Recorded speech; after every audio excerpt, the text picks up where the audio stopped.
आपका भाग्य और वास्तु तराजू के दो पलड़े हैं। क्या ये वैदिक शास्त्र मॉडर्न आर्किटेक्चर पे फिट होता है? बेड़ा गर्क कर दिया गया है, जिसने जहां देखा जो बना दिया। और अगर मॉडर्न आर्किटेक्चर ने शुरुआत कर दी तो सब दुखी दुखी दुखी और दुखी। जिस जिस घर में बेसमेंट है आप वहां और उसके आसपास विनाश देख सकते हैं। जिसके नॉर्थ ईस्ट में बेसमेंट है, जिस फ्लैट के, वो सुखद अवस्था में है। जब आपका जीवन ही नहीं रहेगा तो उसका धन अर्जित करने का क्या लाभ रहा? किसी घर की छत का जो आकार है वो उस घर के भविष्य को कैसे तय करता है? हम जब छत पे जाते हैं हमें पता लग जाता है कि उसकी जीवन गाथा क्या है। कि साउथ खाली और आपने छत भर रखी है।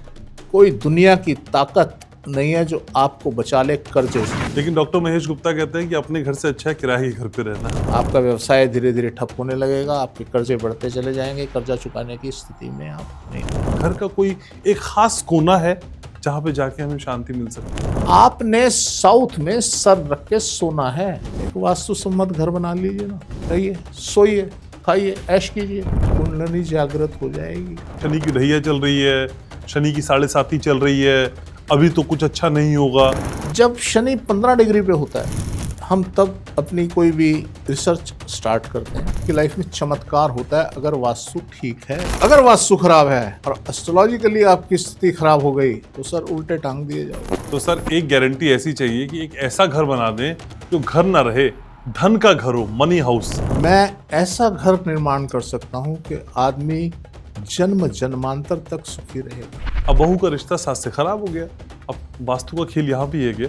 उनका कमरा वहां, उनका कमरा वहां। अगर ये कमरा उल्टा हुआ तो तांडव होने से तो कोई रोक नहीं सकता। लोग वाटर टैंक नीचे बना देते हैं पानी स्टोर करने के लिए। सर ये भी क्या वास्तु पे असर डालता है? जो वास्तु शास्त्री आपको पूजा के लिए कहे ना जी इसमें हम पूजा कराएंगे, पूजा करेंगे और ये सब ठीक हो जाएगा, सर कभी ठीक नहीं होगा। अगर आपके बेडरूम में आपके बेड के चारों तरफ पर्दे हैं तो आपकी सेक्स लाइफ बर्बाद हो जाएगी। ये सेक्स लाइफ को बैडली इफेक्ट करता है, इससे बड़ा मूर्खों का कथन तो हो ही नहीं सकता।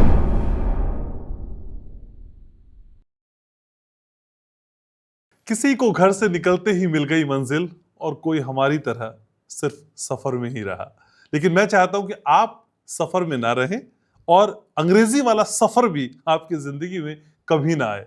घर से निकलें और मंजिल आप बाहें फैला के आपके स्वागत में खड़ी हो। नमस्कार, आप देखना शुरू कर चुके हैं वास्तु ग्लोबल का ये शानदार पॉडकास्ट। मैं हूं आपके साथ हमेशा की तरह घनश्याम उपाध्याय।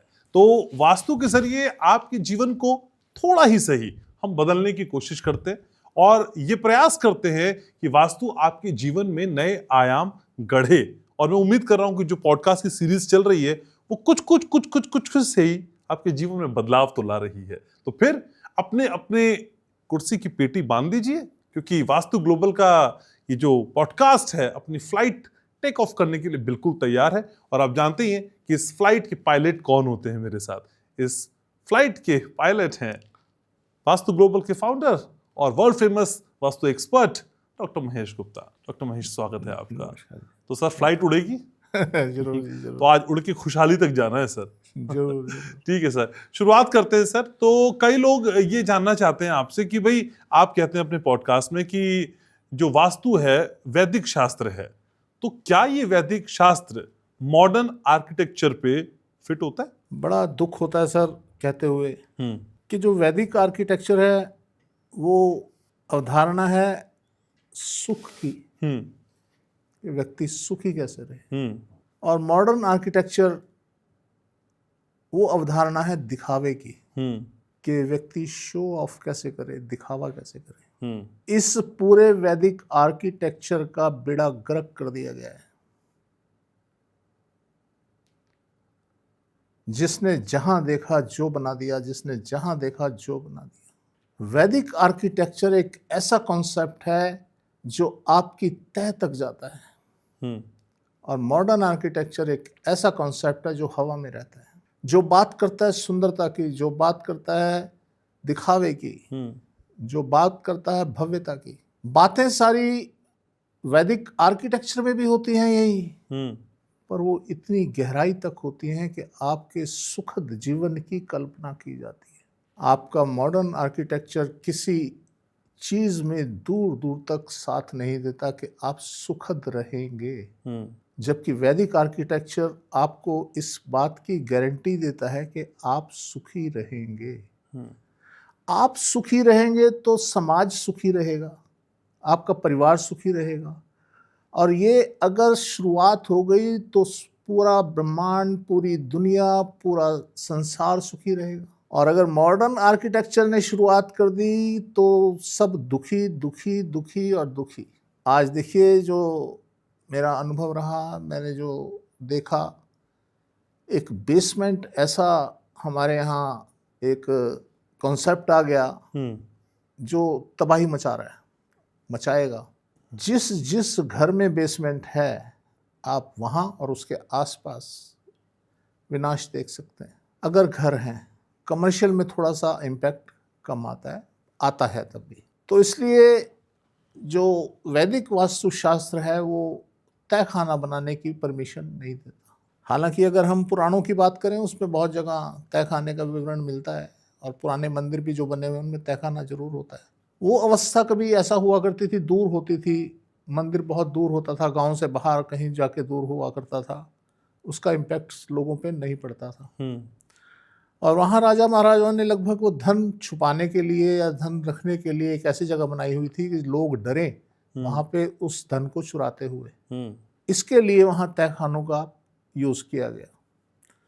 अदरवाइज तय खाना जो है वो मना कर दिया गया है वास्तुशास्त्र में। सिर्फ 20-25% की एक एरिया के अंदर परमिशन दी गई है नॉर्थ ईस्ट के अंदर कि वहाँ तय खाना आप बना सकते हैं। अब वो जो 20-25% की परमिशन भी दी गई है, आपने तो अपने नॉर्थ ईस्ट में बना दिया, आपके सामने वाले को तो साउथ वेस्ट में बन गया, तो उसके लिए दुखदाई हो गया। तो हमारा जो सर्वे भवन्तु सुखिना का कॉन्सेप्ट है वो यहाँ ब्रेक हो जाता है, ख़त्म हो जाता है। तो इसलिए मैं तो यही कहूँगा कि एक मॉडर्न आर्किटेक्चर के अंदर ये जो कॉन्सेप्ट है बेसमेंट का, ये बहुत दुखदाई, पेनफुल है। लेकिन सर इतनी मल्टी स्टोरीज बिल्डिंग है आजकल, मैं जिस बिल्डिंग में रहता हूँ मैं उसकी भी अगर बात करूँ तो उसमें एक बेसमेंट नहीं सर, नीचे 3 बेसमेंट है और तीनों में पार्किंग है, B1, B2, B3 करके। तो बेसमेंट तो हर मल्टी स्टोरी बिल्डिंग के नीचे है सर। मैंने जैसा आपको बताया कि हर मल्टी स्टोरी बिल्डिंग में के अंदर एक 20% एरिया ऐसा होता है जो उन बेसमेंट की वजह से लाभान्वित होता है। ओके। उनके लिए बढ़िया होती है। मुझे नहीं पता आपके किस जोन में आपकी बेसमेंट है और आप कहाँ रहते हैं, क्योंकि जैसे मैंने कॉन्सेप्ट बताया कि वो नॉर्थ ईस्ट के अंदर बेसमेंट की परमिशन वास्तुशास्त्र देता है। जिसके नॉर्थ ईस्ट में बेसमेंट है, जिस फ्लैट के, वो सुखद अवस्था में है। तो इसलिए ये कहना, बड़े लोग हमें मिलते हैं कि जी हम तो इस बेसमेंट में रहते हैं, हमने बहुत कुछ पा लिया, बहुत कुछ, हमने सब कुछ यहीं बनाया। तो जो सब कुछ यहीं बनाया वाली बात होती है वो आपके भाग्य से होती है। आप ऐसा मान लें कि आपका भाग्य और वास्तु तराजू के 2 पलड़े हैं। अच्छा। और आपके कर्म उसकी जो ऊपर हुंडी होती है जिसे पकड़ते हैं वो है। आपने उससे उन दोनों चीज़ों को पकड़ रखा है, कभी आपका भाग्य बली और कभी आपका वास्तु बली। तो ये बैलेंस होता है। जब तक आपका भाग्य बली है, आप सोच रहे हैं हम तो बढ़िया वास्तु में हैं, बेसमेंट बनी हुई है, उसके बावजूद भी हम कमा रहे हैं, हम लाभ ले रहे हैं। आप लाभ नहीं ले रहे, वो लाभ जो आपको 20 पैसे 30 पैसे मिल रहा है, वो 80 पैसे जो छूट रहे हैं वो तो आपको पता ही नहीं। अब मान लीजिए एक बीमारी, हम यहाँ मान लेते हैं, आपने खूब पैसा, बड़ा धन आपके पास आ रहा है। जब आप 20 साल रहे तो आपको पता चला एक दिन कि आपके शरीर के अंदर कोई ऐसी बीमारी हो गई, लीवर डैमेज हो गया, आपकी किडनी फेल हो गई, आपको कैंसर हो गया, कोई भी ऐसी। तो जो धन आपने अर्जित किया था वो तो बेमाने हो गया। जब आपका जीवन ही नहीं रहेगा तो उसका धन अर्जित करने का क्या लाभ रहा। तो हम कहीं ना कहीं अल्टीमेटली लूजर होते हैं। तो ये कहना कि जी हमने यहाँ बहुत कमाया है, हमने यहीं से बने हैं, वो एक डिफरेंट कॉन्सेप्ट है, क्योंकि आपने पेड़ जो लगाया धन का वो कहीं बाहर लगाया, उस घर में नहीं लगाया, और वो पेड़ बढ़ रहा है और आपके पास धन आ रहा है। ठीक है सर, जैसे ये धन का पेड़ बढ़ रहा है, ऐसे आपकी जो व्यूअरशिप है वो बढ़ रही है और कमेंट में लगातार लोग सवाल भेजते हैं सर। जी। लास्ट पॉडकास्ट में जब आपने दरवाजे की बात बताई थी तो फिर एक कमेंट आया कि भाई दरवाजे की बात तो आपने बताई, लेकिन सर हमें छत के बारे में भी जानना है। किसी घर की छत का जो आकार है वो उस घर के भविष्य को कैसे तय करता है? छत के 2 पार्ट होते हैं। आप, मुझे नहीं पता, उसमें एक होता है सीलिंग, जो हम अंदर से देखते हैं, वो भी छत होती है, उसको बोलते हैं सीलिंग। एक ऊपर पार्ट होता है, उसे बोलते हैं छत, यानी रूफ। तो मेरे हिसाब से आप शायद रूफ की बात कर रहे हैं, आप ऊपर वाली छत की बात कर रहे हैं। इसका बड़ा महत्व है सर। आपकी छत देखकर आपके जीवन की गाथा बताई जा सकती है। अच्छा। हम जब किसी के घर पे भी जाते हैं विजिट करने, हम सबसे पहले उसकी छत पे जाते हैं कि ये छत पे चलो। मान लीजिए लिफ्ट से हम छत पे गए और जब आते हैं तो जीने से उतर के आते हैं ताकि हम सारा घर देखते हुए नीचे आ जाए। हम जब छत पे जाते हैं हमें पता लग जाता है कि उसकी जीवन गाथा क्या है, उसके जीवन में क्या चल रहा है। 2 कॉन्सेप्ट बड़े अजीब देखने को मिले हमें। एक तो ये कि जिसने छत के ऊपर, और होता क्या है, टूटा फूटा सामान, बची हुई टाइलें, टूटे हुए सोफे और ये सब इस तरीके से कुछ भी सामान रख दिया, आपका जीवन वैसे ही टूटा फूटा रहेगा। देखिए कॉन्सेप्ट, अगर समझाने वाली बात पे आ जाए, आपका घर जो भी फेसिंग है, आप अपनी छत को वर्चुअली आप ऐसा सोचिए कि आपने छत को काट दिया और छत को काट के पीछे रख दिया। अब आपका प्लॉट या आपका मकान की लंबाई बढ़ गई। जब वो पीछे गया तो जो डायरेक्शन पीछे है उस डायरेक्शन का प्रभाव उसके ऊपर आ गया। मैं आपको समझाने के लिए कॉन्सेप्ट बता रहा हूँ। ये ऐसा नहीं कि हम काट के ऐसा कुछ करें, उसका इम्पैक्ट आ जाएगा। अब आपका मकान अगर नॉर्थ फेसिंग है, आप करें ना छत के ऊपर, छत को काट के पीछे लगा के देखें, आपकी छत आ गई साउथ में। जैसा मैं कहता आया हूं कि साउथ खाली, और आपने छत भर रखी है। कोई दुनिया की ताकत नहीं है जो आपको बचा ले कर्जे से। आपका व्यवसाय धीरे धीरे ठप होने लगेगा, आपके कर्जे बढ़ते चले जाएंगे, कर्जा चुकाने की स्थिति में आप नहीं रहेंगे। एक तो ये कॉन्सेप्ट है। एक कॉन्सेप्ट क्या होता है, एक घर था, मैंने वास्तु किया हुआ था उनका, वो बड़े परेशान कि जी ऐसे हो रहा है, हम तो बड़े परेशान हो रहे हैं, फाइनेंशियल्स में दिक्कत आ रही है, ये आ रहा है, वो आ रहा है। मैंने कहा चलिए मैं आता हूँ, देखता हूँ। मैं गया। जब मैं गया तो वही मेरा जो तरीका है, मैं सबसे पहले छत पे जाता हूँ। मैं छत पे गया तो देखा वहाँ सारी छत उखेड़ रखी थी, उस पर टाइलें लगाई जा रही थी। अब क्या होता है, जब भी आप छत पे काम करेंगे ना, काम डिले हो जाएगा। कभी लेबर नहीं आएगी, कभी सामान नहीं आएगा, कभी फाइनेंशियल्स वीक हो जाएंगे। तो मैंने उनसे कहा जी ये क्या करवा रहे हो आप? कहते जी ये थोड़ा कच्चा था, हमने सोचा टाइल वाइल लगा दें। मैंने कहा मुझसे एक बार बात तो कर लेते कि जी हम ऐसा करने जा रहे हैं, कैसे करें। तो अल्टीमेटली उन्हें बताया गया कि आप जितनी जल्दी हो सके इसको आप फिनिश कराइए। और उन्होंने जब उसे फिनिश कराया तो उनके ऊपर बड़ा प्रभाव पड़ा, वो फिर से बेटर होने शुरू हो गए। तो कभी भी छत के ऊपर तोड़ फोड़ करनी हो, सोच समझ के करें। जब मकान बन रहा हो तभी करा लें जो कराना है। अगर आपने सरिये निकले हुए छोड़ दिए छत पे, आपने देखा होगा वो कॉलम के सरिये छोड़ दिए जाते हैं, आपके लिए दुखदायी स्थिति हो जाएगी। आप मानसिक रूप से, शारीरिक रूप से अस्त व्यस्त हो जाएंगे। तो इसलिए छत का हर पोर्शन का हमारे जीवन में बड़ा महत्व है। किसी जब हम वास्तु का निर्माण कर लेते हैं तो वो हमारे मालिक हो जाते हैं। हम तो उनके बंधक हैं, वो जैसे बिहेव करेंगे हमें झेलना पड़ेगा। आपने एक जिन, जैसे एक कहानी है कि जो जिन आया और आपने जिन पकड़ के ले आए, और वो जिन कह रहा है मुझे काम दो, नहीं तो मैं तुम्हें खा जाऊंगा। वो बड़ा परेशान, वो कहता है जी मेरा सोने का बंगला बना दे, वो बना देता है। वो कहता है ये कर दे, वो कर देता है। वो कहता है ये कर दे, वो कर देता है। वो फिर कहता है मुझे काम दो, नहीं तो मैं तुम्हें खा जाऊंगा। अल्टीमेटली एक बनिए से वो कहता है भाई ऐसे ऐसे मैं तो फंस गया उस जिन को लाके। तो कहता है एक काम कर, एक गोला बना दे और इसको बोल इस पे घूम। वो गोला बना देता है और जिनको कहता है भाई इस पे घूम, वो घूमता रहता है, घूमता रहता है, घूमता रहता है, बच जाता है। तो ये हमारा जो वास्तु है, जिन है, जिन अगर आपने इसको ढंग से नहीं बनाया तो ये खा जाएगा। तो तो इसलिए वास्तु निर्माण करते समय बड़े ध्यान रखना चाहिए। आप वास्तु घर नहीं बना रहे, अपना जीवन बना रहे हैं, बच्चों का जीवन बना रहे हैं, अपने परिवार का जीवन बना रहे हैं। क्योंकि यही वास्तु अगर दुखदाई हुआ, आप पाप के भागीदार हो गए। अपने बच्चों को जो दुख दिया आपने आपकी मकान की वजह से, उसके भागीदार आप हैं। ठीक है, तो सर हर आदमी की ख्वाहिश वैसे यही होती है कि मेरा घर बन जाए, लेकिन डॉक्टर महेश गुप्ता कहते हैं कि अपने घर से अच्छा है किराए के घर पे रहना। सर क्यों सर? देखिए, किराए के घर में एक फायदा तो है ना, आपको जब समझ आए या जब पता लगे कि मेरे वास्तु दोष है, बदल लो।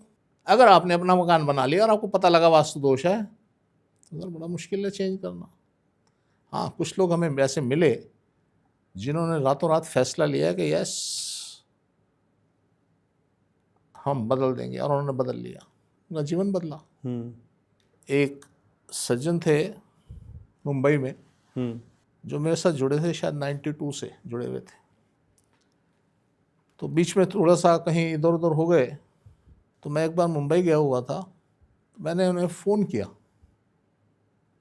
मैंने कहा जी वो कैसे हैं, क्या हाल है, मैं आया हुआ था। उन्होंने तो सुना, कहता कहाँ ठहरे हो, मैंने होटल का एड्रेस बताया। वो अपनी पूरी फैमिली को लेके रात को 12:30 बजे मेरे रूम में। मैं बड़ा परेशान। खैर बहुत एंजॉय किया, इतने पुराने संबंध और पुराने मेरे, हम परिवार जैसे लोग हो जाते हैं, इतनी सारी हम जब सही बात है, अंदर की बातें शेयर करते हैं। बोलते हैं जी सुबह घर चलना है, अभी चलो। मैं नहीं अभी तो नहीं, अब मेरे साथ भी कुछ लोग आए हुए हैं, मुझे कुछ लेके आए हैं कुछ लोग, तो दिक्कत हो जाएगी। कहते नहीं सुबह चलो। चलो गए जी सुबह। जब सुबह गए और मैंने उनकी व्यवस्था बयान की, तो सुन के चौंक गए। कहते हैं बिल्कुल यही चल रहा है जी, इसका कारण ये घर है। मैंने कहा यस। मैंने कहा चेंज कर लो। कहते हैं जी अभी कर लेते हैं, बताओ। और शायद 2-3 दिन के अंदर उन्होंने मेरे को दूसरा फ्लैट दिखा दिया कि जी इस फ्लैट के अंदर हम चेंज कर रहे हैं। यस करो। काफ़ी लिटिगेशन में फंसे हुए थे, बड़े अप डाउन्स उनके लाइफ में चल रहे थे। आज ये पोजीशन है, पूरी फैमिली के पास ग्रीन कार्ड है और वो कनाडियन सिटीजनशिप ले ली है उन्होंने, और बड़े वेल ऑफ हैं। okay. तो आप समझ लीजिए मेरे ख्याल से 5-7 साल लगे उन्हें उस स्थिति से और इस स्थिति में आने में। तो ये अवस्था होती है कि हम कर कितना पाएंगे। उस शख्स ने हिम्मत दिखाई कि उसने वो फ्लैट मेरे हिसाब से रातों रात बदल दिया और उसको रिजल्ट मिले। तो आप किराए के मकान में अगर हैं तो आपके पास सारे रास्ते खुले हैं ना, आप करो जो मर्जी। लेकिन सर जो खराब वास्तु वाला घर हमने बदला और उसमें कोई और आ गया, तो उसके लिए भी खराब रहेगा या उसके लिए? वो सबके लिए खराब है। अच्छा, अगर एक चीज खराब है तो सबके लिए खराब है ना। जहर तो जहर है, वो कोई भी खाएगा। मतलब उसकी इंडिविजुअलिटी का असर नहीं पड़ेगा, उसके ग्रह क्या चल रहे हैं जैसे मर्जी हो, वो डाउन जाएगा ही जाएगा। और अगर मकान अच्छा है, उसके कैसे खराब ग्रह हो तो अब जाएगा। ये बदल देता है। ग्रह हमसे बहुत दूर है, मकान तो हम ये एक दीवार इधर है एक दीवार इधर है, ये इतने नजदीक है ना सर। वो कहता है, एक कहावत है कि रब नेड़े के कुसुंड नेड़े, एक पंजाबी की कहावत है। वो कहता है कुसुंड नेड़े। आप समझते हैं मेरी भाषा में क्या बोल रहा हूँ? आप बता दें सब मेरे व्यूअर्स के लिए। पंजाबी में कुसुंड कहते हैं मुक्के को, कि रब नेड़े के भगवान नजदीक है, या कुसुंड नेड़े मुक्का नजदीक है। तो मुक्का नजदीक है सर। तो ये जो दीवारें हमारे ये नजदीक हैं, ये उन ग्रहों से ज्यादा असर डालती हैं हमारे ऊपर। ठीक है सर, तो घर भी समझ में आया, पैसा भी समझ में आया, लेकिन सर शांति के लिए बहुत तड़पते हैं लोग।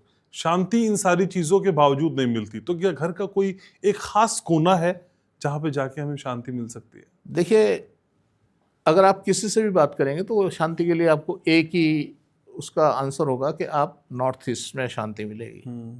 किसी की बात नहीं करते ना, हम तो डॉक्टर महेश गुप्ता की बात करते हैं। अगर मेरी बात करते हैं तो आपको शांति मिलेगी साउथ में।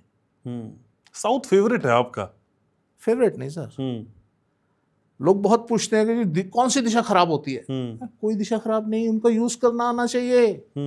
आपने किस दिशा को कैसे यूज करना है ये महत्वपूर्ण है। दिशा खराब और अच्छी थोड़ी होती है। आपको शस्त्र दे दिए गए, एक तीर ये है, ये एक आपका वो कौन कौन से बाण होते हैं, ब्रह्मास्त्र है, ब्रह्मास्त्र है, एक फलाना अस्त्र है, ढमकाना अस्त्र है, आपको दे दिए। आपको यूज करने आने चाहिए, तभी तर्कश के अंदर आपके कामयाबी मिलेगी। इसी तरीके से कोई दिशा खराब नहीं है, आपको यूज करने आनी चाहिए। तो क्या आपने क्या क्वेश्चन किया था? कि कौन सा कोना हमें शांति दे देगा? शांति देगा, आपको शांति देगा साउथ। आपने साउथ में सर रख के सोना है। अच्छा, साउथ या साउथ वेस्ट, सदर्न जोन, वहां सर रख के सोना है और अपने नॉर्थ ईस्ट के अंदर अपना सामान रख लेना है। आप देखिए कैसे शांति मिलती है आपको। मैं कई बार ये चीज सोचता हूं कि लोग बात करते हैं कुंडलिनी जागरण की, कुंडली जागृत करेंगे जी, ये करेंगे वो करेंगे, क्या होगा उससे? चलिए कुंडली जागृत से आप मुझे बताएं क्या होता है। मैं समझता हूं उसको रिमोट कंट्रोल मिल जाता है, उसकी इच्छाओं की पूर्ति होती है। कुंडलिनी जब जागृत हो जाती है, आपको शांति, सुकून, इच्छा पूर्ति सब होता है। आप कुछ मत करिए ना, बड़ी तपस्या बताते हैं उसमें, उसके बड़े तरीके बताते हैं, ऐसे बैठिए वैसे बैठिए और ये करिए वो करिए। कुछ नहीं करना सर, एक वास्तु सम्मत घर बना लीजिए ना, रहिए, सोइए, खाइए, ऐश कीजिए, कुंडलिनी जागृत हो जाएगी, सभी चीजें आपके पास आएंगी, आपकी मानसिक स्थिति बढ़िया हो जाएगी, आप जो चाहेंगे वो होगा, आप रिमोट पे आ जाएंगे। कुंडलिनी जागृत भी यही करती है। मुझे नहीं पता किसकी कुंडली जागृत हुई, मैंने नहीं देखा। जहां तक मैं समझा, पढ़ा या मैंने देखा, यही अवस्था बताई जाती है कि कुंडली जागृत से ये हो जाता है, आप परमात्मा से आपका लिंक हो जाता है और आप कुछ भी चीज़ें, कुछ ऐसी चीज़ें जो वर्चुअली होती हैं वो आप कर सकते हैं। वो सारी चीज़ें अगर आपका वास्तु ठीक है आप कर सकेंगे ना। तो मैं तो बड़ा स्तब्ध रहता हूँ कि लोग कहीं से कहीं पहुँच जाते हैं जब हम उनके घर के अंदर करेक्शन कराते हैं कि ये योगा, ये वो सब बेकार की चीज़ें नगण्य से लगती हैं। कोई न्यूमरोलॉजी कर रहा है, कोई कुछ कर रहा है। मेरे एक क्लाइंट कहते हैं जी हमारा फ्लैट है 125, 8 नंबर। तो मैंने देखा साउथ फेसिंग था, मैंने कहा कोई बात नहीं है, ठीक है। कहते नहीं जी 8 नंबर है तो इससे ऐसे हो जाता है, वैसे हो जाता है। मैंने कहा जिस दिन आपको हो जाए ना मुझे तब बताना। आज वो उस फ्लैट में रह रहे हैं, 15-16 साल हो गए उनको रहते हैं। उन्होंने पीछे मुड़ के नहीं देखा। तो मैं जब इन चीज़ों को देखता हूँ तो मैं बड़ा अचंभित होता हूँ कि कोई हर आदमी क्लेम करता है जी आपके फ़ोन नंबर में अगर ये नंबर इतने हैं तो ये हो जाएगा, वो मेरे फ़ोन में है ना भैया। मेरे फ़ोन में 7 का अंक 5 बार आता है और मैं वो फ़ोन मेरे पास शायद 20 साल से है। 20 साल में मैंने रिसर्च में रहा, ठीक है, उस टाइम बड़े अप डाउन्स मैंने देखे, बड़ी तकलीफ़ें झेली। पर जब मैंने वास्तु चेंज किया अपना, मैंने पीछे मुड़ के नहीं देखा। क्योंकि हम जब किसी चीज़ की एक्सपेरिमेंट करते हैं किसी चीज़ पे, तो हमें 2 अवस्थाएं तो आती हैं। काल का चेंज जो है वो आता है। जब शनि 15 डिग्री पे होता है हम तब अपनी कोई भी रिसर्च स्टार्ट करते हैं और नेक्स्ट राशि में जब 15 डिग्री पे आता है तब खत्म करते हैं। ओके। ये पूरा पीरियड 2.5 साल का होता है। ठीक है। अब क्या हुआ, एक काल जो हमारा एक समय था, उस समय में वास्तु के प्रभाव क्या था, और जब समय बदला दूसरा तो उसमें वास्तु का प्रभाव क्या था। तो हमें ये देखने को मिलता है। तो हमने जो रिसर्च का हमारा माध्यम रहता है वो इस तरीके से हम इस पे काम करते हैं। हमने बंद घड़ी मैंने बहुत पहनी, मैंने लगभग 5 साल बंद घड़ी पहनी। मैंने दोनों काल के अंदर उसको देखा कि कोई इफेक्ट आता है, मेरे को कोई इफेक्ट नहीं मिला। तो लोग छोटी छोटी सी बातों के ऊपर जो बात करते हैं, जी बंद घड़ी नहीं होनी चाहिए, घर में बंद घड़ी नहीं रखनी चाहिए। सर मेरा, क्योंकि हमारा घड़ी का काम था, मेरे पास किलो के हिसाब से घड़ियाँ पड़ी हैं और सब बंद पड़ी हैं।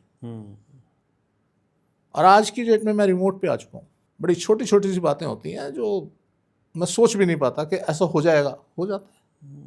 ये कितनी बड़ी बात है कि आपको कोई चीज़, छोटी सी चीज़ चाहिए और वो आप सोच रहे हैं कि वो पॉसिबल ही नहीं है और एकदम से आपके सामने आके खड़ी हो जाए।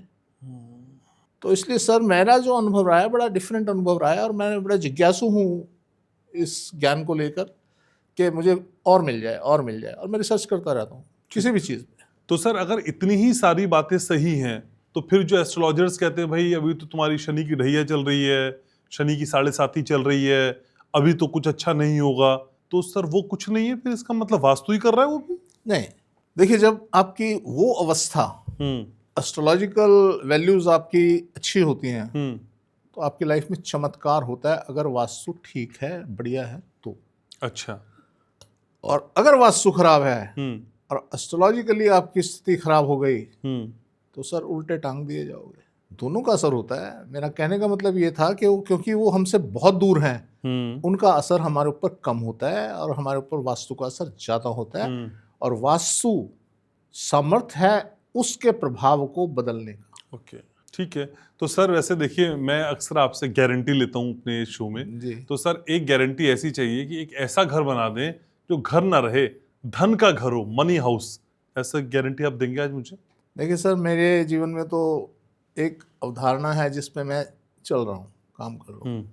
एक बचपन में बड़ा दोहा होता था कि साईं इतना दीजिए जामे कुटुम्ब समाए, मैं भी भूखा ना रहूं और साध ना भूखा जाए। तो सर ये जो आप धन की बात कर रहे हैं ना कि इतना धन हो, ये हवस है सर। और हवस किसी भी चीज़ की, चाहे वो धन की हो, चाहे वो शान की हो, किसी भी चीज़ की खराब होती है। मैं ऐसा घर निर्माण कर सकता हूं कि आदमी जन्म जन्मांतर तक सुखी रहेगा, इस जीवन में सुखद अवस्था में बिताएगा, अगले जीवन के लिए सुखद अवस्था तैयार कर लेगा, उसके जो परिवार होगा वो सारे सुखी रहेंगे और सब पुण्य की प्राप्ति करेंगे। तो ऐसा घर निर्माण होना चाहिए जो धन ही धन हो। सर ये बड़े दुखदाई स्थिति होती है। आपने बड़े किस्से सुने होंगे, एक भाई ने भाई को गोली मार दी धन के चक्कर में, और पता नहीं क्या क्या। आज भी हमारे समाज में माँ बाप को घर से निकाल देते हैं धन के चक्कर में। तो ये बड़ी, बीवी भी छोड़ के चली जाती कई बार धन के चक्कर में। बहुत कुछ बच्चे चले जाते हैं। तो सर आदमी जीवन भर जो कमाता रहता है ना जी, वो एक सेकंड में स्लिप हो जाता है। तो इसलिए मेरे हिसाब से आप आगे से क्वेश्चन धनाढ्य घर की ना करें, सुखद घर की कामना करें। सर ये क्वेश्चन इसलिए किया क्योंकि मुझे इस जन्म के साथ अगले जन्म की भी गारंटी चाहिए थी जो मिल गई। सर मैं तो फिर बोल रहा हूँ आपको कि मेरी गारंटी है। मैंने आपको कहा अगला जन्म नहीं, जन्म जन्मांतर तक आप सुखी रहेंगे, क्योंकि अगला जन्म तो आपको इसके कर्मों से मिलना है ना। लोग कहते हैं जी मैंने तो कोई पाप नहीं किया कभी, मुझे क्यों तकलीफ मिल रही है। तुमने यही तो पाप किया, अपना वास्तु गलत बना लिया, अपने सगे संबंधियों को, परिवार को दुखी कर रहे हैं। तुम्हें पता ही नहीं तुम कौन सा पाप कर रहे हो, तो तुम कैसे कह सकते हो जी मैंने कोई पाप नहीं किया। तो जाने अनजाने हम पता नहीं क्या क्या पाप कर रहे हैं। तो इसलिए वो पाप कैसे होते हैं, जब आप गलत वास्तु में हैं। आप अपने माँ बाप को भी त्रास देंगे, उनके साथ भी बदतमीजी करेंगे, आप अपने बच्चों के साथ भी बदतमीजी करेंगे, सारे कर्म होंगे ना। अगर आपका सुखद वास्तु है तो कहेंगे भाई कोई बात नहीं, तूने जो लेना है ले जा, जो मुझे देना है मुझे दे दे। अवस्था ही चेंज हो जाएगी। तो आप ये जो अवस्था है कि एक दूसरे के लिए समर्पण की भावना आ जाएगी, ये सुखद स्थिति है। या वो धन अंबार लगे हों और एक दूसरे के प्रति द्वेष आ जाए, वो सुखद स्थिति है। तो सर हमें कामना करनी चाहिए ऐसे घर की, ऐसे सुखद घर की जिसमें हम सुखी रहें, और उसमें धन का भी प्रभाव है। क्या धन होगा तभी सुखी रहेंगे, आप भोग पाएंगे अपना जीवन। धन नहीं होगा तो आप नरक तुल्य जीवन जिएंगे। ठीक बात है। तो इसलिए धन भी होगा, उसमें सुख भी होंगे। ठीक है सर। सर आप कहते हैं कि घर के सदस्यों के हिसाब से घर का वास्तु हो, इस तरह की कोशिश करनी चाहिए। लेकिन सर एक घर पहले से बना हुआ है और शादी करके उस घर में कोई दूसरा आया, यानी उस घर में उसकी बहू आई, अब बहू का रिश्ता सास से खराब हो गया, अब वास्तु का खेल यहाँ भी है क्या? हम तो कुंडलियां जोड़ते हैं, बहू की हॉरोस्कोप हमने घर से तो मैच नहीं की। सर ट्रिकी हो सकता है सवाल थोड़ा। नहीं नहीं सर, हाँ। नहीं, ये बड़ा कॉमन कॉमन सा है, चलिए। कॉमन क्वेश्चन है, हम्म क्योंकि हम रोज झेलते हैं रोज। हम्म सुधांशु जी का एक बहुत बड़ा वो सम्मेलन हो रहा था रोहिणी के अंदर, हम्म तो मैं उनके साथ जुड़ा हुआ था। मैंने वहाँ पे एक स्टॉल लिया हम्म और स्टॉल लेके वहाँ पे मैंने एक बैनर लगा दिया कि जिस सास बहू का झगड़ा निपटाएं। वहाँ लाइन लग गई, लेडीज लाइन लगा के खड़ी हो गई। तो सुधांशु जी ने कमेंट भी किया इस बात पे कि वहाँ इतनी भीड़ लग गई है उसके ऊपर। तो सर ये हकीकत है, मैंने एक बात बोली कि इस संसार के अंदर ब्रह्मा विष्णु महेश यानी जन्मदाता, पालक और संहारकर्ता तीनों वास्तु हैं। इनके हिसाब से व्यक्ति पैदा होता है, इनके हिसाब से जीवन जीता है और इसके वजह से ही मृत्यु होती है। तो आप ये समझ लीजिए कि अगर ऐसी अवस्था है, हमें रोज मिलती है, रोज। अभी कल भी हमें एक विजिट की, वहाँ भी यही अवस्था थी। जब मैंने बोला तो सन्न रह गए, वो सास बहू दोनों सामने बैठी थी। मैंने कहा जी ऐसी अवस्था है। तो बहू ने तो सिर हिलाया कि हाँ जी ऐसा है। तो सास थोड़े सा चुप रही। तो ये रोज की हमारी मतलब प्रैक्टिस में है कि ऐसी अवस्था हम बोल देते हैं कि तो सर इसमें क्या ध्यान रखें ना, इसमें क्या ध्यान है? घर लेते वक्त तो चलिए आपने बता दिया ये डायरेक्शन है, लेकिन किसी से शादी करते वक्त हम कुंडली ऑलमोस्ट मैच करते हैं। वास्तु के हिसाब से वहां क्या ध्यान रखें, मैं ये समझना चाहता हूं। वास्तु के हिसाब से वहां ध्यान ये रखना है कि सास को दक्षिण में सोना है और बहू को पूरब में या उत्तर में सोना है।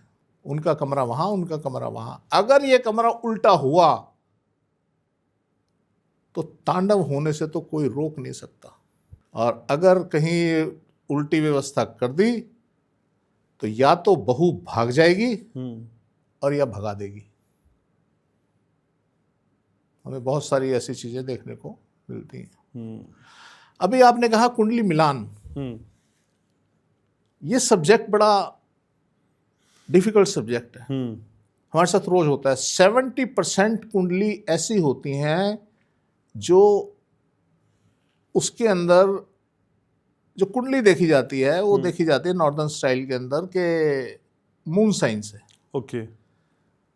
और जब हम मून साइन को एनालिसिस करते हैं तो वो काम नहीं कर रहा होता, कुछ और बोल रहा होता है। जब उनके हम इवेंट बताते हैं वो कहते हैं नहीं ऐसा नहीं नहीं नहीं। फिर हम ढूंढते हैं दूसरे तरीके से। फिर जब हम उनसे बात करते हैं कि ऐसा यस यस यस यस, जब वो यस यस होता है तो हम उसके बारे में कुछ प्रिडिक्ट कर पाते हैं। अब कंप्यूटर क्या करता है, कंप्यूटर से अगर आपने कुंडली मिलाई या किसी पंडित से भी मिलवाई, वो गण मिला देगा। किसके हिसाब से? नक्षत्र के हिसाब से, राशि के हिसाब से, मून साइन के हिसाब से।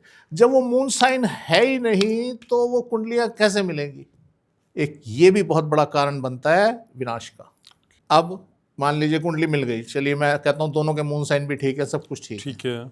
उसके बावजूद भी योग होते हैं, सप्तम अष्टम 12th हाउस के योग बनते हैं जो बड़े खतरनाक होते हैं। आपने कुंडलियां मिला ली, कुंडली तो ठीक मिल गई, योग आपने चेक नहीं किए, वहां भी गड़बड़ हो गई। तो ओवरऑल जो हम देखते हैं कि काल, दिशा और स्थान, इनका बड़ा संयोग होता है हमारे जीवन के अंदर उथल पुथल करने का या उसको व्यवस्थित करने का। ओके। तो जो सास बहू का कॉन्सेप्ट है वो यहाँ आके डिस्टर्ब होता है और हम वो अवस्था कर देते हैं कि बहू सास को माँ की तरह मानती है और सास बहू को बेटी की तरह मानती है। ऐसी अवस्था हो जाती है। ठीक है सर, तो आज तो कई सारी चीज़ें इसमें रिवील हो गई हैं, लेकिन सर मैंने देखा है कई घरों में, अक्सर उत्तराखंड के घरों में मैंने, जो प्लेन्स इलाके हैं, जो आगे मतलब पहाड़ों में ना रह के थोड़ा प्लेन्स में रहते हैं लोग, लेकिन उत्तराखंड में वहाँ एक कॉन्सेप्ट है सर घरों के नीचे वाटर टैंक बनाने का। हो सकता है कि दिल्ली के आसपास भी हो, लेकिन वहाँ पे मैंने देखा है कि ऑलमोस्ट लोग वाटर टैंक नीचे बना देते हैं पानी स्टोर करने के लिए। सर ये भी क्या वास्तु पे असर डालता है? बिल्कुल डालता है। अगर वो गलत जगह पे बन गया तो आप समझ लीजिए फिर। बना सकते हैं? नहीं, सही डायरेक्शन में बनाइए ना, नॉर्थ ईस्ट में बनाइए, नॉर्थ में बनाइए। नॉर्थ सबसे बेस्ट प्लेस नॉर्थ है, अब वहाँ बनाइए ना वाटर टैंक। अगर आपने वही वाटर टैंक साउथ वेस्ट में बना, साउथ वेस्ट में बना दिया तो सर बस जिंदगी नरक है। तो आप बना सकते हैं ऐसे। तो ये तो वास्तु का मतलब वस्तु है। आपने जहाँ कुछ भी किया, आपने कुछ भी, जो पदार्थ हमें देखने को मिल रहा है वो वस्तु है। आपने उसके कहीं भी उसको प्लेस किया या उसके साथ कुछ भी छेड़खानी की तो वास्तु इफेक्ट करेगा। ठीक है। कहीं सर इंटरनेट पे मैं कई वास्तु एक्सपर्ट्स हैं जो ज्ञान देते हैं, वो बता रहे थे कि देखिए आपकी सेक्स लाइफ को प्रभावित करता है वास्तु तब जब आप अपने बिस्तर के चारों तरफ पर्दे लगा देते हैं। अगर आपके बेडरूम में आपके बेड के चारों तरफ पर्दे हैं तो आपकी सेक्स लाइफ बर्बाद हो जाएगी। ऐसा है क्या सर? क्या कहूँ जी, कुछ भी, कोई भी कुछ भी बोल देता है सर।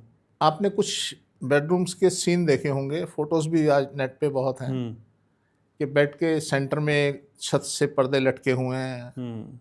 तो एक तो खूबसूरती इतनी जबरदस्त बनती है, पूछिए मत। दूसरा, मैं सोचता हूँ जो सुकून और जो ऐश्वर्य की प्राप्ति होती है ना उस कॉन्सेप्ट में, सोने में, उससे ऊपर कुछ नहीं है सर। हमारे यहाँ कुछ ऐसी अवस्थाएं हो नहीं पाती क्योंकि हमारे यहाँ फैन लगे होते हैं बेड के ऊपर। सही बात है। तो उस कॉन्सेप्ट को हम बना नहीं पाते। अदरवाइज ये सेक्स लाइफ को बैडली इफेक्ट करता है, इससे बड़ा मूर्खों का कथन तो हो ही नहीं सकता। आपका बेडरूम काम है, उसमें स्मूदिंग कलर्स हैं, खूबसूरत है, कर्टन्स को, नेट को यूज़ किया गया है, आपके पास कीड़े मक्खी ये सब चीज़ें आपके पास नहीं आ रहे हैं, तो इससे बढ़िया और खूबसूरत जीवन क्या चाहिए सर? उनका कह रहा हूँ एनर्जीज ब्लॉक हो जाती है। सर पागलों की कमी है क्या? एक पर्दे से एनर्जी ब्लॉक हो जाएगी? यार तुम्हारी दीवार में से निकल के एनर्जी आ रही है, वो पर्दा क्या रोक लेगा? उसके औकात है एनर्जी रोकने की? तुम्हारा मकान की दीवार एनर्जी नहीं रोक पा रही, उसमें से एनर्जी का बहाव चल रहा है, तो पर्दे की क्या औकात है कि वो एनर्जी को रोक लेगा? तो आप कह रहे वास्तु का असर सेक्स लाइफ पे नहीं पड़ता है? मैंने तो आपको ये बोला है कि वास्तु ही सब कुछ है, ये हर लाइफ पे असर पड़ता है, सेक्स नहीं, हर लाइफ पे। और जिसका वास्तु बढ़िया है वहाँ सेक्सुअली फिट है सब। तो बेडरूम की लाइफ को बेस्ट करने के लिए क्या करें सर? क्या डायरेक्शंस हो सकती हैं फिर? सर जो वास्तुशास्त्र में बताया गया है ना, एक सेक्स के लिए एक अलग रूम की व्यवस्था की गई है,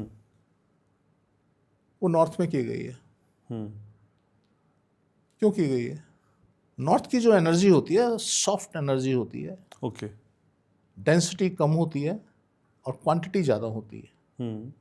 आप भी कभी विचलित हो, कुछ हो, नॉर्थ वेस्ट के रूम के अंदर जाके लेट जाइए, बड़ा रिलीफ मिलेगा, माइंड आपका शांत हो जाएगा, बच्चों की तरह बिहेव करेंगे, परेशानियों से 1 मिनट के लिए निजात मिल जाएगी। और जब सेक्स करना होता है तो ये अवस्था बड़ी ज़रूरी होती है कि आपका दिमाग शून्य हो और आपका ध्यान वही हो। शास्त्रों में बड़े सारे अवस्थाएं बताई गई हैं कि आपको सेक्स कैसे, कब, क्यों, किस लिए करना चाहिए। इतनी बारीकियों से बताया गया है कि आप इस अवस्था में जब सेक्स करेंगे तो आपके पास जो आपका बच्चा पैदा होगा, जो आएगा, वो इस तरह का होगा। अच्छा, ऐसी ऐसी जड़ी बूटियों को इस्तेमाल करने का प्रावधान है कि उसके अंदर बच्चे को अगर तेजवान बनाना है और धनवान बनाना है तो उन जड़ी बूटियों का आप इस्तेमाल कर सकते हैं। तो इसमें बहुत बड़ी एक व्यवस्था है और सबसे बड़ी व्यवस्था है आपके अंदर के, जैसा मैंने आपको बताया कि हमें आकाश और वायु, इन 2 तत्वों का भरपूर प्रयोग करना चाहिए। जिस कमरे के अंदर, खुले कमरे के अंदर ये 2 चीज़ें होंगी, वहाँ पर्दे हों या ना हो, आप समझ लीजिए आपके अंदर उत्तेजना और शक्ति का तो प्रभाव बहेगा ही, कोई रोक ही नहीं सकता। ठीक है सर, देखिए फिर आप बोलेंगे पैसे की ही बात करता है ये, लेकिन एक सर कुबेर यंत्र बहुत सुना है सर, कुबेर यंत्र का असल में काम क्या है और उसकी पोजीशनिंग क्या हो घर में, और वाकई क्या उसको रखने से कुबेर देवता प्रसन्न होते हैं और धन आता है? सर मैंने आपको शायद बताया था कि मैंने 77 में प्रोफेशनली स्टार्ट किया था जी वास्तु करना। 77 से लेके और मैं 92, 93, 95 तक मैंने बहुत यूज़ किए। कभी श्री यंत्र, कभी कुबेर यंत्र। तो उनको यंत्र को मैं बड़ा रात रात भर बैठ के सिद्ध करते थे, एक मुहूर्त में, एक नक्षत्र में उनको अच्छा। सिद्ध करना और लोगों को देना, लगाना। एक्सपेरिमेंट भी था और हम चाहते थे कि अगर ऐसा होता है तो लोगों का भला हो, तो करते थे। पर सर कुछ देखने को नहीं मिला। रिजल्ट तब मिले जब करेक्शन की, दिनों में रिजल्ट मिल गए। यंत्र लगाए बैठे हैं सालों से, कुछ नहीं हो रहा। अभी मैंने आपको बताया मेरे पास एक कनाडा से शायद फ़ोन आया था, हाँ कनाडा से फ़ोन आया था कि जी बड़े सारे यंत्र हमारे यहाँ लगे हुए हैं और हमारे जो ज्योतिषी हैं उन्होंने लगवाए थे। मैं चलो ठीक है, अब मैं आपकी आस्था को तो विचलित नहीं करना चाहता, पर मैं ये सब काम नहीं करता और इस तरीके की ना तो कोई हमारे पास व्यवस्था होती है और ना ऐसे प्रमाण हैं। आपने ठीक है लगा लिए, क्योंकि मैंने आपको जैसे बताया कि मैंने आपको बोला ग्लास यहाँ रख दो, आपने रख दिया। आपने कहा जी कुछ नहीं हुआ, आप वहाँ रख दो वापस, आपको पता लग जाएगा। अब आपने यंत्र लगाया, मैंने फिर वही कहा, जब हम कोई किसी भी चीज़ की गणना करेंगे तो हमें 5 साल 2.5 साल चाहिए। 1.25 साल जब शनि की पोजीशन 1 हो, 1.25 साल जब शनि की पोजीशन 1 हो। ओके। आप 2.5 साल के लिए एक यंत्र को लगा दीजिए, पोजीशन देख लीजिए कि काल आपके ऊपर इफेक्ट कर रहा है या वो यंत्र इफेक्ट कर रहा है। क्या उस यंत्र ने आपको बचाया? 2.5 साल आप उसको लगाइए, 2.5 साल आप उसको मत लगाइए, आपको अवस्था पता लग जाएगी। तो हमें कुछ प्रमाण तो चाहिए ना। हम अननेसेसरी किसी की बात में भेड़ चाल में शुरू हो जाए, हाँ जी हाँ, हाँ जी हाँ, ऐसा नहीं होता। मैं एटलीस्ट नहीं कर पाता, मेरे बस की ये चीज़ें नहीं है। मैं साफ मना भी कर देता हूँ कि जी मैं नहीं करता। नगों के लिए लोग कहते हैं कि जी नग हम ऐसे पहन लें, वैसे पहन लें, बता दो। तो मैंने पूछा क्यों पहन लें? कि बस जी मन कर रहा है कुछ नग पहनने का, तो भैया कुछ भी पहन लो। अब मैं आपको बताऊं, आपके साथ कुछ उल्टा पुल्टा हो जाए, हो किसी और वजह से, और कहानी आ जाए मेरे ऊपर, तो मैं वो भी नहीं चाहता। और मैंने नगों का इफेक्ट कोई देखा नहीं। हाँ, मैंने एक चेन का इफेक्ट जरूर देखा है कि अगर गोल्ड हमारी बॉडी पे होता है तो हमारी जो रेडिएशंस हैं आने वाली, वो वीक हो जाती हैं और हमारी बॉडी सेफ हो जाती है। ओके। आप कभी भी अपने मोबाइल को ले लीजिए, आप अपने मोबाइल के अगर मोबाइल ज़्यादा यूज़ करते हैं तो आपने रिंग पहनी हुई है, एक रेडिएशन मीटर आता है, आप अपने मोबाइल को रेडिएशन मीटर के साथ रख दीजिए, आपको पता चल जाएगा कितनी रेडिएशन वो छोड़ रहा है। उसके बाद अब अपने हाथ में लीजिए, जिस हाथ में आपने रिंग पहनी है, और रेडिएशन मीटर लगा के जब आप देखेंगे तो आप नोटिस करेंगे जो रेडिएशन वहाँ शो कर रहा था वो कम हो गई। तो गोल्ड जो है वो इस तरीके की रेडिएशन से आपको सेफ करता है। इसलिए मैं रिकमेंड करता हूँ कि आपकी बॉडी में कहीं ना कहीं गोल्ड होना चाहिए, चाहे वो चेन के रूप में हो, चाहे वो अंगूठी के रूप में हो, चाहे वो कड़े के रूप में हो। और जितना होगा तो आप देखेंगे उतना चेहरा आपका दमकना शुरू हो जाएगा और रेडिएशंस आपके ऊपर असर कम करेंगे। ठीक है सर, ये वास्तु का जो कॉन्सेप्ट है भारत में तो चलिए आप समझा रहे हैं और बता रहे हैं इतने सालों से, सर वेस्टर्न कंट्रीज भी मान रही है इसको? सर मेरे जो सक्सेसफुल क्लाइंट है ना, अच्छा, वो सारे विदेशों में है। नहीं, विदेश में होके इंडियंस का रहना अलग बात है सर, वो वहीं के रहने वाले फॉरेनर्स, जापानी। अच्छा, हाँ, मैं ये समझना चाहता हूँ। जापान में एक मेरे क्लाइंट आए मेरे पास, अब वो इंटरप्रेटर साथ लेके आए। अच्छा, क्योंकि वो भाषा ना ही हिंदी दिक्कत ना है। इंग्लिश हाँ, जानते थे। हाँ, और तो लेके आए, ये बात शायद है 2006 की, हाँ यस 2006 की बात है। तो लेके आए और उसने उनसे बातचीत की। अब जब भी हमारी वहाँ से बात होती है तो वो इंटरप्रेटर हमसे फ़ोन पे बात करता है और समझाते हैं या समझते हैं। तो उनकी प्रॉब्लम थी, उनकी बेटी के साथ कुछ प्रॉब्लम थी, वो मानसिक स्थिति उसकी ठीक नहीं थी। तो जब मैंने उनसे बोला, मैंने कहा जी आप घर मुझे लोकेशन भेजिए, नक्शे वक्शे भेजिए, मैं देखता हूँ। जब मैंने देखा तो मैंने उन्हें कुछ ट्रीटमेंट बताया, उसके बाद वो ठीक हुई। अब उन्होंने मुझे रिकमेंड किया किसी और को। अच्छा, वो मेरे पास आए। तो जापान में मेरे इस टाइम 5-6 क्लाइंट जापान में बन गए। अच्छा, और जैपनीज है। हाँ, इंडियंस होना एक अलग बात है कि इंडियंस हैं तो चलो वो इस बात चीज़ को समझते हैं, पर अगर फॉरेनर्स इस पे बात कर रहे हैं तो यस, कोई वजह है। तो सर ऑस्ट्रेलिया में भी हैं, हाँ, अच्छा, न्यूजीलैंड में भी हैं, हाँ, वो सब ब्रिटिशर्स हैं, तो वो भी आज यूज कर रहे हैं। तो इसलिए मैं कहता हूँ world famous vastu expert. Sir लेकिन एक चीज मुझे बताइए, जी। सर इंडियंस को समझाना ज्यादा आसान होता है या उन लोगों को ज्यादा जो फॉरेनर्स हैं? इंडियंस आर्ग्यूमेंट बहुत करते हैं, वो आर्ग्यूमेंट नहीं करते। अच्छा, उनको हम बताते हैं ओके ओके ओके, उसके बाद चेंज करेंगे अपने यहाँ, जो भी हम बताएंगे उसको करेक्शन करेंगे, करेक्शन करने के बाद उनकी कॉल्स आती हैं और कॉल्स में फिर वो हमें बताते हैं यस ये सब ऐसे ऐसे चेंज हो गया। और इंडियंस क्या कहते हैं? नहीं इंडियंस, हुआ तो? हाँ नहीं हुआ तो। मेरे पास है कि नहीं हुआ तो, जो मेरे पास एक क्वेश्चन आया कि जी आप कहते हैं जी 8 दिन में रिजल्ट आएंगे, नहीं आए तो? अब नहीं आए तो यस, एक ये भी वजह हो सकती है, डिपेंड करता है कि आपकी बीमारी क्या है। अगर वो बीमारी ऐसी है तो हम उसी टाइम बता देंगे आपको कि इसका इलाज नहीं है, और उसी टाइम आपको बता देंगे कि 2 दिन बाद आपको रिजल्ट आएंगे। और अगर ये आपके करने पे है कि हमने जो बताया आप कर पा रहे हैं या नहीं कर पा रहे हैं, कितना किया, सही बात है। तो ये सब चीज़ें मैटर करती हैं, तभी हम रिजल्ट की अपेक्षा कर सकते हैं कि यस आएंगे और नहीं।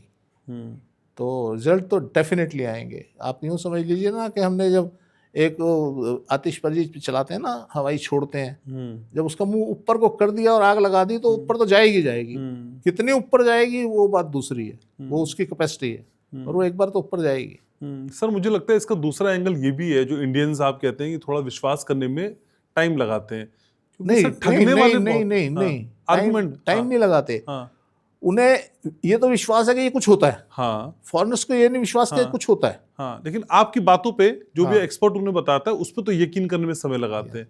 तो सर मुझे उसकी एक वजह समझ में आती है कि ठगने वाले बहुत हैं सर। ये भी एक तो मैं इस आखिरी सेगमेंट में हम पहुंच गए, तो मैं चाहता हूं सर मेरे व्यूवर्स को आप बताएं कि इस ठगी के जाल से कैसे बचें, फिर मैं वाइंड अप करूंगा।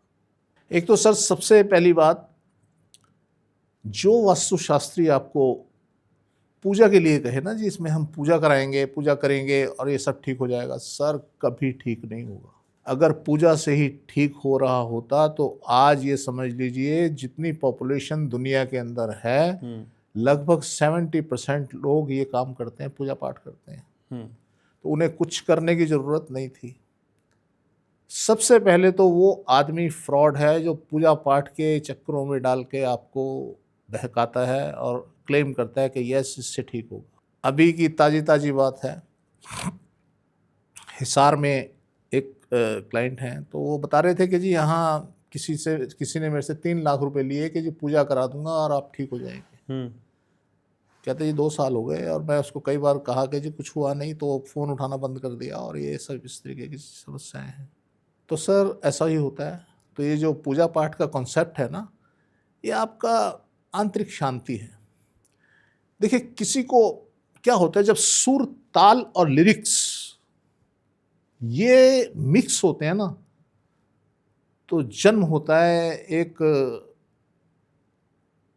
हम उत्तेजना का।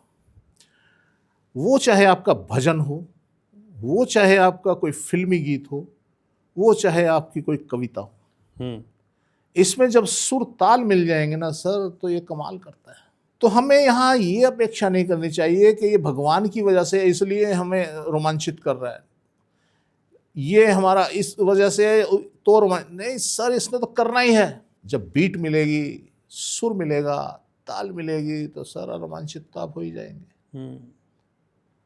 जो लिरिक्स होते हैं उसके अंदर एक गाना है कि कोई सा भी आप गाना ले लें, आप देखेंगे बच्चा बच्चा गुनगुना रहा है।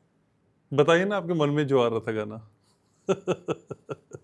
अगर आ रहा हो तो। एक वो गाना था और बड़ा फेमस हुआ। क्या था वो कि एक बार मेरे साथ रात गुजार, क्या कोई गाना था, भीगे होंठ तेरे, भीगे होंठ तेरे। तो सर उसमें भी तो रोमांच पैदा होता था। तो जब वो गाना बजता था, संगीत बजता था, लय थी उसमें, लिरिक्स से आदमी को हिला देते थे अंदर तक। तो ये सारी गेम जो है इसी की है कि आपके दिमाग को, आपके मन को, आपकी आंखों को क्या चीज़ प्रभावित कर रही है। जी ठीक है, तो ठगी के जाल में नहीं फंसना है और आप मेरे व्यूवर्स को निकालने के लिए समय समय पे ज्ञान देते रहेंगे। देखिए सर, अपने को इच्छाएं हो गई हैं ख़त्म। अपने को ना ठगी करनी है और ना किसी से को बहकाना है।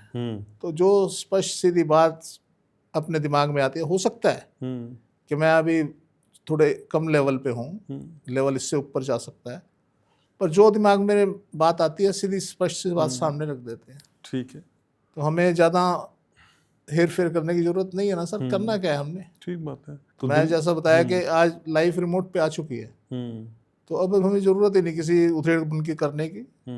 तो इसलिए व्यूवर्स को भी कि भैया ज़्यादा प्रेशर ना बनाओ किसी भी बात के लिए, क्योंकि क्षमता मैं अकेला हूँ, अकेले ही करना होता है और मेरी क्षमता एक लिमिटेड है, हर आदमी की लिमिटेड होती है। तो मेरी जो लिमिटेशंस हैं वो बड़ी कम है, उम्र भी हो गई है, सब कुछ हो गया है, तो मैं ज़्यादा काम नहीं कर सकता। और क्योंकि मैं अकेला हूँ, मेरे पास कोई टीम करने वाली, एग्जीक्यूशन की कोई टीम नहीं है कि मैं 10-20 लोगों को सिखा दिया और वो बैठे काम कर रहे हैं सब नहीं है। मैंने अकेले ने करना है। अब जब अकेले ने करना है तो मैं थोड़ा सा देरी भी हो सकती है और थोड़ा मना भी कर सकता हूँ और डिले भी कर सकता हूँ। ठीक है, लेकिन लाखों लाख लोगों को यहाँ से तो संबोधित आप कर ही सकते हैं, बता ही सकते हैं। ये मैं कर सकता हूँ कि मैं कम से कम यहाँ से आपके लिए मैं जरूर कुछ ना कुछ। ठीक है, तो हर हफ्ते कम से कम ये समय आप निकालेंगे। जी जी जी, जरूर सर। जरूर। Thank you so very much sir, आपने व्यस्तता में से समय निकाला। Thank you so very much. तो मैं उम्मीद कर रहा हूँ कि आज की पॉडकास्ट में से बहुत सारी बातें आपके दिमाग में ना सही तो दिल में तो जरूर उतरी होंगी। तो दिल में वास्तु ग्लोबल को बसाए रखिए, हमारे इस पॉडकास्ट के साथ जुड़े रहिए। लाइक, शेयर, सब्सक्राइब, ये बहुत छोटी बातें आपके लिए, मैं जानता हूँ आप करते ही हैं। ज़्यादा से ज़्यादा शेयर करें इस पॉडकास्ट को, जिससे और लोगों तक भी ये बात पहुँच पाए। आप हमसे क्या सुनना चाहते हैं, कैसे जुड़ना चाहते हैं, कमेंट सेक्शन में ज़रूर बताइएगा। हमें आपके कमेंट्स का बेसब्री से इंतज़ार रहता है। तो ध्यान रखिएगा अपना और याद रखिएगा, मैं आपसे बहुत प्यार करता हूँ।